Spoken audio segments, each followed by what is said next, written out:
This is Josh from JML Audio of St. Louis. We're going to go over the steps to assemble and package our shields that we're donating to a number of different individuals. Now, some of these are being shipped out of state, and because of that, they do not come fully assembled. So we're going to go through the whole assembly process to show you step by step. If you do receive a package from us, if you're from out of state, you'll know exactly how to assemble them. There's 4 key parts that all of the shields use. There is the primary shield, which is PETG, which is a type of acrylic plastic. What this does is actually protect on top of your face. This is either going to have a clear or a blue coating, and what that coating does is protect the materials itself from scratching. Now be sure whenever you clean this in the future that you're not using any sort of paper towels which has pulp which can actually scratch it. You're using a microfiber or something that's safe to not damage the actual shield. The second part is actually going to be the primary band, and what this band does is this adds the structure on the front of it. Now this band actually has a front of it which is hair cell textured, and it has a back of it which is smooth. The second is basically going to be the headband strap. What that is also has a textured hair cell. As well as the smooth side, this is going to ultimately go on the actual forehead. Final part to shoe itself is this. This is basically a piece of rubber. This does have about 50% latex in it, so if you do have a latex allergy and it goes behind your head, that you have some sort of protection behind there. A lot of our frontline workers that these are going to, they're already having different medical hats and other things to protect them. So what we're going to do first, we're going to go to the shield itself. Now each one of these shields on both sides basically has a protective layer. So I'm going to basically peel the protective layer off front side. Be sure when you do this, when you assemble this, that your hands are clean. You don't have a bunch of Jordan oil or anything to be basically embed into the system.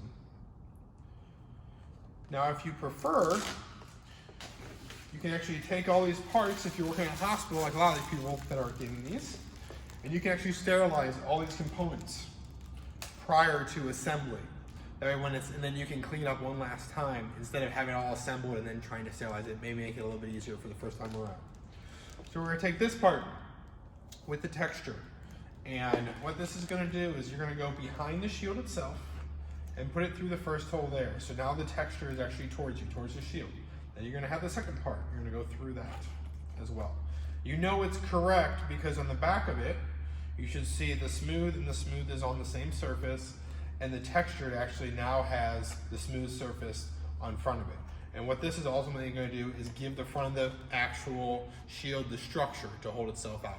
This only has a depth of about 1.5 inches, and the reason that's key is when it goes on your face, you don't want it to come too far out. Then from there, you're going to take the second part, which is this piece, and you're simply going to put this through there, and then you're going to bend these two together to link them on. So it would be like this. So again, I'm going to take, and it can go from either side first, if you're right or left-handed. Take this part here, connect it, bend this around, so that it will look exactly like this. You're going to know it's correct.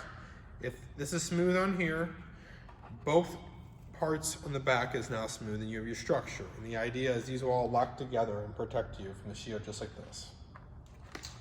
Now we're going to take our headband, the rubber band themselves, and we're going to put it through the back of this loop.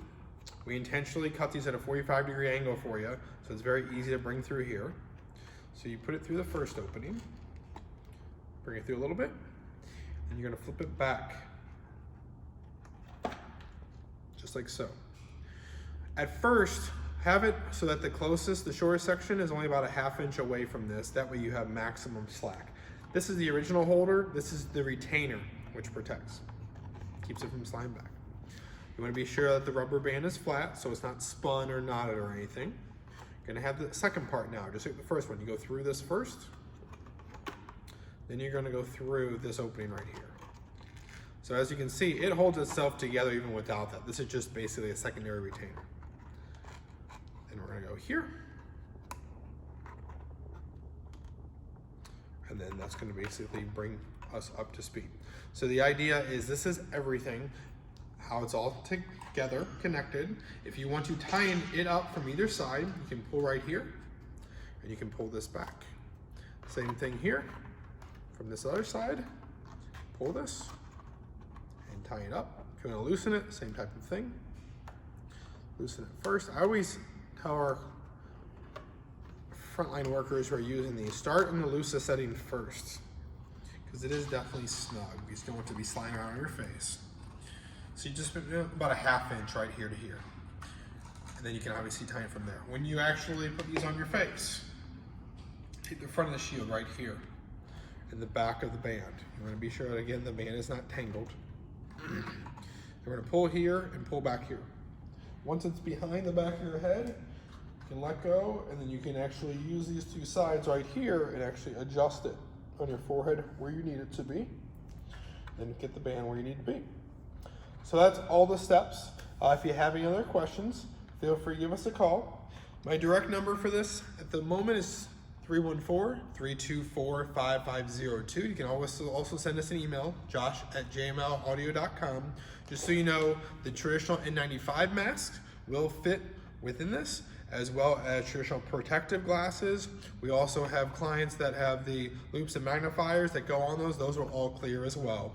The whole reason that this is made at the tolerance it is we want to be sure that you don't have any sort of buildup as far as fogginess happening, and we still want to protect it by keeping it relatively very close to your head itself. And then you can lock everything on this manner, and you're done. So if you have any other questions, again, feel free to give us a call. Our direct number is 314-324-5502. Again, 314-324-5502. Right now, we're in the process of packaging all these up for our local clients for pickup. And if you have any other questions, give us a call. Be sure to share and like and subscribe to our station. Talk to you soon. Thanks so much. Bye for now.